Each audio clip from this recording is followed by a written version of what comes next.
Kamusta mga idol? NBA update muna tayo. Coach Darvin Ham may kalalagyan na kaya kay LeBron James? Kitang-kita ang pagkadismaya ni LeBron sa bench ng Lakers matapos hindi pinagbigyan ni LA Coach Darvin Ham ang hiling ni LBJ na Coach's Challenge. Nangyari ang senaryong ito, 9 na minuto na lang ang nalalabi sa fourth quarter ng Game 4 mga idol. Bagamat tambak na ang Denver Nuggets ng 15 puntos sa oras na yon, hindi na iwasan ni LBJ ang pagkadismaya sa mga coaching staff ng Lakers lalong-lalo na nga kay Darvin Ham. Alam naman ng lahat na napakadali lang para sa Nuggets na habulin ang malaking kalamangan ng LA, kagaya nga ng nangyari nung Game 3 kung saan nakaahon sila sa 20-point deficit para matalo ang Lakers. Isang panalo na lang kasi ang kinakailangan ng Nuggets para ma-Taylor Swift ang LA sa kanilang serye, at yun nga ang ayaw mangyari ni LeBron kaya labis na lang ang pagkainis niya kay Darvin Ham. Malinaw naman na may tensyon ang nagaganap sa pagitan ni LBJ at ni Coach Darvin Ham mga idol.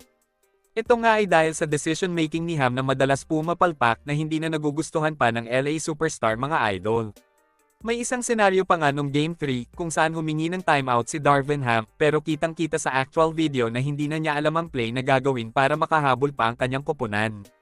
Maliban pa dito, binatikos din si Ham sa pagdepensa niya kay D'Angelo Russell nung Game 2 and 3 dahil kahit sobrang sama na ng shooting ni Russell binabad pa din ni Ham sa laro ang kanyang paboritong manlalaro. Maging si LeBron nga ay binatikos din si D'Lo matapos niyang sabihin sa kanyang interview na nalilimutan na daw nitong makascore kapag Denver na ang kalaban nila. Sinabi pa nga ni LBJ na siya nga daw 39 years old na, pero nakakascore pa din naman. Mukhang ito na talaga ang senyales na may mga bagong mukha tayong makikita sa Lakers next season.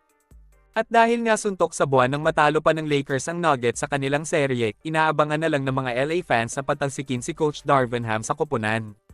Madami din ang nag-aabang sa magiging anunsyo ni LeBron sa kanyang susunod na kapalaran. Panigurado na magdedemand na naman si LBJ kung sino mga manlalaro ang dapat alisin sa koponan. Maliban pa doon, hindi na din nagwo-workout ang tandem nila ni Anthony Davis, na sa tingin ng mga NBA fans ay matagal na ding may alitan ng relasyon ng dalawang superstar. Isa pa sa makakaapekto sa magiging future ni LeBron ay ang pagdeklara ng anak ni LBJ na si Bronny James na magpapadraft na siya sa NBA next season. Mabigat na desisyon ito para sa Lakers at kay LeBron mga idol. Ayon kasi sa pahayag noon ni LBJ, maglalaro siya sa alinmang koponan sa liga na kasama ang kanyang anak na si Bronny, bago pa man siya magretiro sa basketball mga idol. Si Bronny James ay hindi inaasahan na magiging lottery pick sa NBA draft next season dahil sa kanyang health condition. Alam naman natin na nalagay sa peligro ang buhay ni Bronny kung saan bigla na lang siyang nag-collapse sa practice dahil sa cardiac arrest. Nakabalik naman si Bronny sa pagbabasketball matapos bigyan ng clearance ng kanyang doktor.